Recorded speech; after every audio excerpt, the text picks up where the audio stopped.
মৰ্ণিঙৰ পৰা ইভিনিংলৈকে ৰাতিপুৱাৰ পৰা আপোনালোকে একেবাৰে গধূলিয়ে যেতিয়ালৈ আপুনি ফাৰ্মৰ কাম টোটেলি বন্ধ কৰালৈ আমাৰ ৰুটিন কি হয় আৰু আমি ৰাতিপুৱা উঠি কি কৰিব লাগে ফাৰ্মত আমাৰ কি কি কাম থাকে আৰু কোনটো কাম আমি আগতীয়াকৈ কৰিলে আমাৰ প্লাছ পইণ্ট হয় এইবিলাক গোটেই সবিশেষে কিন্তু মই এইটো ভিডিঅ'টোত আপোনালোকক দিব গৈ আছো। পোনপ্ৰথমে মই যিহেতু মোক কমেণ্টত যিহেতু দাদা এজনে দিছিলে মানে মৰ্ণিঙৰ পৰা ইভিনিংলৈ আমি কি কি কাম কৰিব লাগে সেইটো ব্ৰইলাৰ ফাৰ্মত কি কি কাম হয় সেইটো আৰু কেনেকৈ গাইড কৰিব লাগে সেইটোৰ কাৰণে এইটো ভিডিঅ'টো মই বনাইছোঁ, দাদাৰ কাৰণেই বনাইছোঁ যিহেতু সকলোৰ কাৰণে প্ৰফিটেবল হ'ব।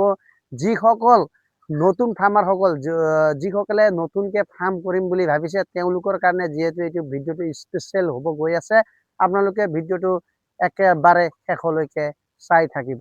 নমস্কাৰ, Raju village poultry farm business গ্ৰ' ইউটিউব চেনেলটোলৈ আৰু এটা নতুন ভিডিঅ'লৈ আপোনালোকক ৱেলকাম জনাইছোঁ। প্ৰিয় ফাৰ্মাৰসকল, যিহেতু মই কমেণ্টৰ ভিত্তিতহে আজি এইটো ভিডিঅ'টো যিহেতু বনাবলৈ আৰম্ভ কৰিছোঁ আৰু ভিডিঅ'বোৰ যদি আপোনালোকক চাই ভাল লাগে তেনেহ'লে আপোনালোকে লাইক শ্বেয়াৰ ছাবস্ক্ৰাইবটো কৰিবই, লগতে আপোনালোকে বেল আইকনটো বজাবলৈ একেবাৰে নাপাহৰিব।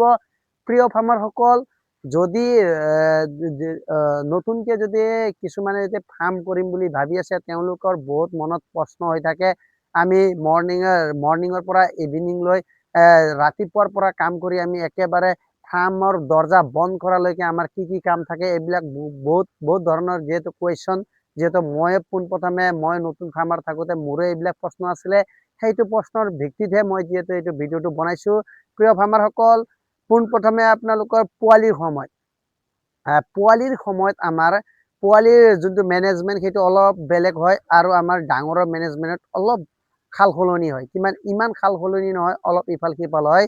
প্ৰিয় ফাৰ্মাৰসকল, আমাৰ সাল সলনি কেনেকৈ হয়, পোৱালিৰ সময়ত আমাৰ বৰ্ডিং মেনেজমেণ্টটো যদি ঠাণ্ডা দিন হয় তেতিয়াহ'লে আমাৰ চাৰিওফালে আপোনাৰ কভাৰ লগাৰ উপৰিও আপোনাৰ আৰু ভিতৰতো যিহেতু আমাৰ বৰ্ডিং কভাৰ কৰিবলগীয়া হয় আৰু আমি সেইটো ৰাতিপুৱা আমি কি কৰিব লাগে, চেম প্ৰচেছ এটাই হয়। ৰাতিপুৱাই উঠিব, প্ৰথম পানী চেনিটাইজাৰ কৰিব, পানী চেনিটাইজাৰ কৰাৰ পিছত আপুনি প্ৰথম পানী চেনিটাইজাৰ কৰি কেনে ৰাখি কেনে আধা ঘণ্টাৰ পিছত আপুনি আধা ঘণ্টা হোৱাৰ আগলৈকে আপুনি ধুনীয়াকৈ ৰেকিংটো গমে পাই হ'বলা আপোনালোকে যোনটো ভুচি ফলিয়া এইবিলাক চাব পাৰে আপোনালোকে, এইবিলাক ফলিয়া এইবিলাক এনেধৰণে ধুনীয়া কৰি ৰাখিব লাগে আৰু এনেধৰণে আপোনালোকে চাব পাৰে, এনেধৰণে আপোনালোকে বনাই ল'ব নাইবা কিনিবলৈ পোৱা যায়। এনেধৰণে আমি ৰেক কৰিব লাগিব। চাইছে তাৰপিছত কি ধুনীয়াকৈ যায়, এনেদৰে আমি ৰেকিং কৰিব লাগে আৰু ৰেকিং কৰাৰ লগে লগে আমাৰ এইটো আমাৰ 2 টাইম কৰিলে যিহেতু বহুত ভাল হয়, 2 টাইম আমাৰ কৰাটো খুবেই ভাল আৰু ইয়াৰ কৰাৰ লগে লগে আপোনাৰ পানী আপুনি চেনিটাইজাৰ কৰা পানীখিনি ধুনীয়াকৈ খাবলগীয়াখিনি হৈ যায়, চেনিটাইজাৰ ধুনীয়াকৈ হৈ যায়। সেইটো আপোনালোকৰ এতিয়া পানী চেনিটাইজাৰ আমি কেনেকৈ কৰিব লাগে, পানী চেনিটাইজাৰ আপোনাৰ হিউমিডিটি যিটো আৰ্দ্ৰতাৰ ওপৰত নিৰ্ভৰ কৰি কিনে আপুনি এচিটিক এচিড কিমান দিব লাগে, তাৰ উপৰিও লগতে আপুনি টেবলেট কিমান দিব লাগিব, যোনটো পানী ক্লিনাৰ টেবলেট। আৰু এটা কিন্তু কোম্পানীৰ পৰা যিবিলাক দিছে প্ৰিফলেক্স এটা আছে, সেইটো আপুনি দিব লাগে।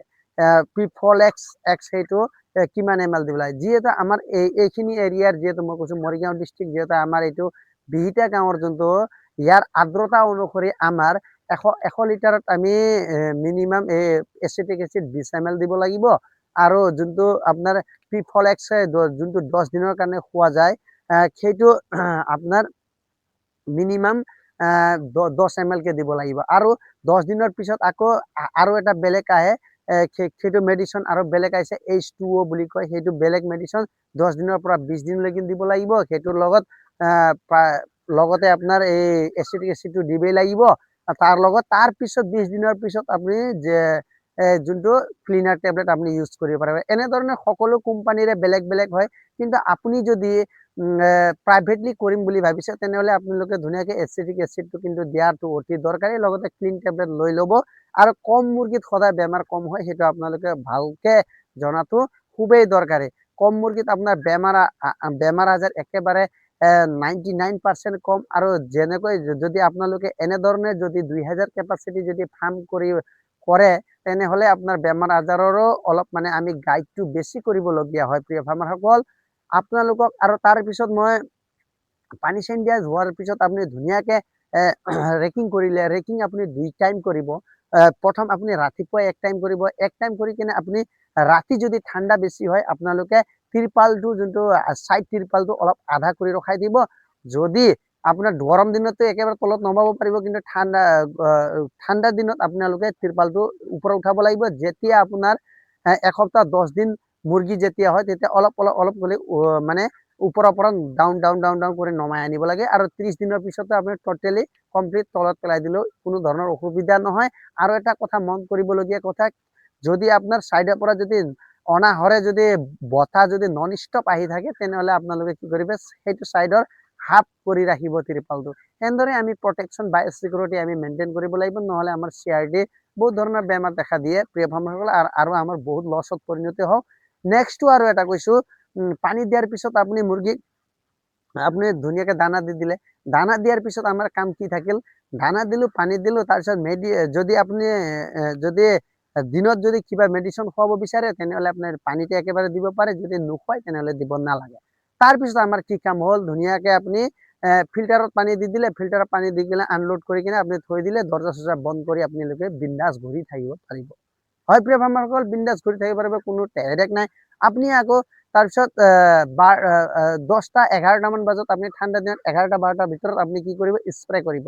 স্প্ৰে যিহেতু স্প্ৰে মেচিন আপোনালোকে দেখা পাইছে, সেইটো চাইডত চাওক, এইটো কোনা চাইডত দেখা পাইছে স্প্ৰে 16 লিটাৰ স্প্ৰে আপোনালোকে কিনিবলৈ পোৱা যায়, সেইটো আনিব। আপোনালোকে গোটেই চাইডে চাইডে আপোনালোকে কি মাৰিব, যোনটো কোম্পানীৰ পৰাও পোৱা যায় যে সেইটো ঔষধটো পোৱা যায়। যদি আপোনাৰ নাথাকে পিছ চাইডটো আপোনালোকে পোৱালি সময়ত মাৰিব লাগে, সেইটো এসপ্তাহৰ কাৰণে হয়, কিন্তু আপোনালোকে 4 দিনৰ পিছৰ পৰাই মাৰিব লাগে। 3-4 দিন মাৰিলে হৈ যায়। পাখি যোনটো সৰে সেইটো মুৰ্গীৰ গাতে ডাইৰেক্ট স্প্ৰে কৰিব লাগে। তাৰপিছত ফৰ্মুলাত আপোনালোকে ধুনীয়াকে বাহিৰত মাৰি কেনে বাহিৰত কি কৰিব, আপোনালোকে ফুটবাথ যোনটো পটাছ পানী দি কেনে ফুটবাথটো বনাই ধুনীয়াকে ৰাখি দিব, ক্লিয়াৰ কাম। তাৰপিছত আপুনি দৰ্জা চৰ্জা মাৰিলে, একো নাই, বিন্দাছ ঘূৰিলে। তাৰপিছত গধূলি সময়ত আপুনি এটা সময়ত আহিব, গধূলি সময়ত আহি কিনে আকৌ চেম প্ৰচেছ, আপুনি প্ৰথম পানী দিলে, তাৰপিছত দানা দিলে। দানা আপুনি কেনেধৰণে দিব, এতিয়া আপুনি যদি ফাৰ্মত থাকে আপুনি অলপ হ'লেও আইডিয়া পাব, দানা সদায় মানে অলপ বেছিকে দিব। কিয় কৈছো, ফিডাৰত যাতে থাকি যায়, এনেধৰণে নিদিব যাতে খোৱাৰ পিছত যাতে মুৰ্গীয়ে দানা নাপায়, দানা নাপায় মানে বহুত অসুবিধা। এনেধৰণৰ দিলে আপোনালোকৰ পিছত ৱেটত বহুত মানে ৱেট কমি যায়। সেইটো কাৰণে আপোনালোকে পৰাপক্ষত দানাৰ পৰিমাণটো অলপ ফিডাৰত, এনেধৰণৰ ফিডাৰত চাব পাৰে, এইটো ফিডাৰত এতিয়াও 2-3 কেজি আছে, এনেধৰণে আপোনালোকে বেছিকে দানা ৰাখি দিব, একো অসুবিধা নহয়। এটা কথা সদায় মনত ৰাখিব, যিমান খাই মুৰ্গীয়ে সিমান ৱেট দিয়ে। আপোনাৰ ৱেট নিদিয়া কথা আহিয়ে নপৰে। যদিয়ে মুৰ্গীয়ে খাইছে তেনেহ'লে 100% ৱেট দিব। এনেদৰে আপোনালোকৰ ফৰ্মুলা। তাৰপিছত আপুনি যদি লাষ্টত আপোনালোকৰ যদি আপুনি ভেকচিনৰ সময়ত অলপ প্ৰচেছটো বেলেগ হৈ যায়। কোম্পানী যদি ভেকচিন হয়, যিহেতু আমাৰ প্ৰিমিয়ামৰ, যিহেতু মই প্ৰিমিয়ামত আছে সেইকাৰণে প্ৰিমিয়ামৰ কথাই কৈছো আপোনালোকক। আমাৰ ইয়াত ভেকচিন কেতিয়া এটা হয়, 9 দিনত হয়, যোনটো লটাছা ভেকচিনটো হয়। লটাছা ভেকচিনৰ সময়ত আপুনি কি কৰিব, সেইদিনাখন আপোনালোকে কোনো এচিটিক এচিড এইবিলাক পানীত একো নিদিব, ডাইৰেক্ট ফিল্টাৰৰ পানী দিব। ফিল্টাৰৰ পানী নৰ্মেল পানীটো আপোনালোকে ধুনীয়াকে মুৰ্গীক দি দিব, তাৰপিছত আকৌ দানা দি দিব, চেছ, কাম কোনো ধৰণৰ নাই। গধূলি হ'লে আপোনালোকে কি কৰিব লাগিব, ভেকচিন আপোনালোকে ঠাণ্ডা হোৱাৰ লগে লগে আপোনালোকে ভেকচিন মাৰি দিলে, ভেকচিন মাৰাৰ লগে লগে চেম প্ৰচেছ, আকৌ দানা পানী চেছ, তাৰপিছত দৰ্জা মাৰি দিলে, ক্লোজ। এটা কি আমাৰ ভাল এটা কি আছে, আপোনাৰ চাপোজ আপুনি ক'ৰবা প্ৰগ্ৰাম চাব গ'লে, প্ৰগ্ৰাম চালে আপোনাৰ টোপনি ক্ষতি হ'লে, নাই আজি মই অলপ দেৰিকে দিম মুৰ্গী, পানীটো যিহেতু আছে, দানা অলপ দেৰিকে দিম, এইটো পাৰিব। মুৰ্গীৰ ক্ষেত্ৰত পাৰিব, কিন্তু পল্ট্ৰি ফাৰ্মিং যদি কৰে তাত পাৰিব। কিন্তু আপুনি যদিহে আপোনালোকে বেলেগ জাৰ্চি গৰু যদি পোহে, আপোনালোকে সময়ত আপুনি কৰিবই লাগিব, সময়ত গাখীৰ দিবই লাগিব। কিন্তু ব্ৰইলাৰৰ ক্ষেত্ৰত সম্পূৰ্ণ বিপৰীত। এইটোৱে মোৰ প্লাছ পইণ্ট, যিহেতু মই সেইটো কাৰণে এইটো মানে পল্ট্ৰি চেক্টৰত অহা মোৰ ৰিজনটো, মেইন কথা এইটোৱে। আৰু আপোনালোকে বিন্দাছ ঘূৰি থাকিব পাৰিব। আৰু কিছুমানে যদি আপুনি সময় নাপায়, কাৰোবাক কৈ দিলেও দানাটো দিব পাৰিব, সকলোৱে দিব পাৰিব। এনেধৰণে আপোনাৰ ডেইলি টু ডেইলি ৰুটিন এনেধৰণে হয়। আৰু আপোনালোকে ফৰ্মুলাটো ডেইলি টু ডেইলি স্প্ৰে কৰাটো খুবেই ভাল। বাহিৰৰ কিন্তু আপোনালোকে বহুত যত্ন কৰাটো খুবেই ভাল। তাৰপিছত আপোনালোকে ভিতৰত যিবিলাক পিভিআৰ এটা আছে, যিবিলাক ভুচিত যিবিলাক বীজাণু থাকে, সেইবিলাক বীজাণুমুক্ত কৰিবলৈ পিভিআৰটো মাৰিব লাগে, মাৰিলে ভাল। যদি আপোনালোকৰ যদি আপোনালোকৰ অলপ মানে CRD যদি হ'বলগীয়া আছে তেনেহ'লে আপোনালোকে নহৰু চহৰু স্প্ৰে কৰিবও পাৰিব, এনেধৰণে কৰিব পাৰিব। আৰু তাৰ উপৰি আমাৰ কাম কেনেধৰণে কাম থাকে, আৰু কেইটামান কাম থাকে। এইবিলাক যেতিয়া আপোনাৰ বেছি ধূলি হৈ যায়, এইবিলাক আমি মুচা কামটা আৰম্ভ কৰিব লাগিব। এইটো মুচিলে আমাৰ ভাল হয়। ইয়াৰ পৰা যিবিলাক দানা দি কেনে তলত সোমাই যায়, তাৰ পৰা আমাৰ বহুত ধৰণৰ বেমাৰ অহা চান্সেছ থাকে। এতিয়া মৰ্নিং টু ইভিনিং কেনেকৈ মানে কৰিব লাগিব, এইবিলাক গোটেইখিনিয়ে মই বুজাই দিছোঁ।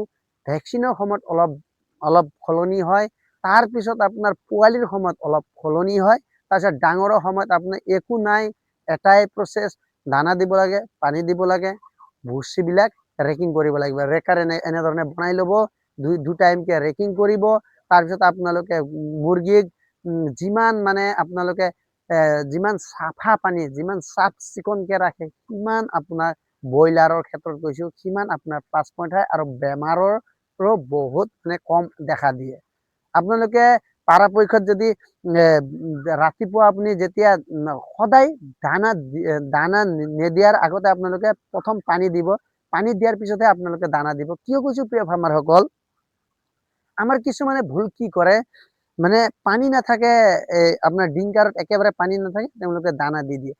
দানা খাই মুৰ্গী মৰে, হয় সঁচাকৈ দানা খাই মুৰ্গী মৰে। কাৰণ দানা খোৱাৰ পিছত যিবিলাক গলত লাগি যায়, তাৰপিছত আপোনালোকে পানী নাপায় যদি 100% মুৰ্গী মৰিব।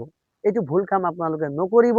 আপোনালোকে প্ৰথম ফাৰ্ষ্ট টাইম আপোনালোকে পানীৰ ডিংকাৰটো যিবিলাক ৰাতিৰ পানী আছিলে, ৰাতিপুৱালৈকে আছে যদি আপোনালোকে গোটেই ওলাই কেনে পেলাই দিব, ধুনীয়াকে মাজি কেনে চাফ চিকুণ কৰি কেনে পানীৰ প্ৰথম কাম কৰিব, তাৰপিছতে আপোনাৰ দানাৰ প্ৰচেছটো আৰম্ভ কৰিব। হয় প্ৰিয় ফাৰ্মাৰসকল, এনেধৰণে আমি গাইড কৰি মেইনটেইন কৰাটো খুবেই ভাল। মই বিশেষকৈ একেদিন বহুত গা বেয়া, মোৰ বহুত চৰ্দি, মই মেডিকেলত গৈ আছোঁ একেদিন, অলপ ভাল পাইছোঁ আজি ভাল পাইছোঁ। সেইকাৰণে মই আজি কমেণ্টৰ ভিত্তিত যিহেতু আপোনালোকক ভিডিঅ'টো দিছোঁ, পৰাপক্ষত আপোনালোকে শ্বেয়াৰ কৰি দিব। মই দৃঢ় বিশ্বাস আছে আপোনালোকৰ ওপৰত। কাৰণ আপোনালোকে এজন দাদাই কৈছে 2500 মুৰ্গী ফাৰ্ম বনাওঁতে কিমান কি খৰচা হয়, মই সেইটোৰো ভিডিঅ' লৈ আহিম। মই অলপ সময় মিলাই ল'ম, কালিলৈ যদি পাৰোঁ, কালিলৈ মই দিয়াৰ চেষ্টা কৰিম। আৰু এইখন ফাৰ্ম মোৰ ভিনদেউৰ ফাৰ্ম হয়, এইটো আমাৰ ফেমিলিতে পৰে। মই চব মিলাই 6000 প্লাছ কৈ আছিলোঁ আপোনালোকক, এইখিনি 2000, আৰু এখন তাত এটা আছে 2000। মোৰখনটো যিহেতু উঠিলে 35 দিনত 2 কেজি 300 প্লাছৰ মুৰ্গী যিহেতু 35 দিনত উঠাই দিলোঁ, আপোনালোকে দেখাই পাইছে। সেনেধৰণে আপোনালোকেও কৰি যাওক, এটাৰ পৰা আৰম্ভ কৰক, এটাৰ পৰা দুটা। এইটো ভিডিঅ'টো বেছিকেলি যিবিলাক নতুন ফাৰ্মাৰ, যিবিলাক নতুনকে কৰিম বুলি ভাবি আছে, তেওঁলোকৰ কাৰণে কিন্তু বহুত ভাল প্ৰফিটেবল হৈছে বুলি মই ভাবোঁ। আৰু যদি ডেইলি টু ৰুটিন বুলি ক'ব গ'লে, এনেধৰণৰ কোনো মানে স্পেচিয়েলি ৰুটিন নাই, ইমান হাম্পাৰ নাই, ইমান হেডেক নাই। যদি আপোনালোকৰ ফলিয়া যোনটো ভুচিটো আপোনালোকৰ যদি বেয়া হৈছে, আপোনালোকে পৰাপক্ষত ওপৰৰ এক তৰফটো ওলাই পেলাই দিব, একো নাই, তাৰ ওপৰত আকৌ নতুন ভুচিটো দি দিব। আৰু আপনাৰ চাফ চিকুণটো এটাই কথা, তাৰপিছত আপোনাৰ বায়োচিকিউৰিটি মেইনটেইন কৰিবই লাগিব।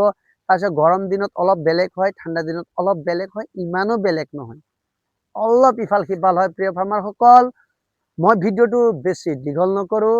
আৰু এবাৰ কৈছোঁ, পাৰিলে আপোনালোকে ভিডিঅ'বোৰ লাইক শ্বেয়াৰ ছাবস্ক্ৰাইব 100% কৰিব। মই পুৰা বিশ্বাস আছে। এইখিনিয়ে কৈ মই মোৰ ভিডিঅ'টো সামৰিছোঁ। জয় হিন্দ, জয় আই অসম।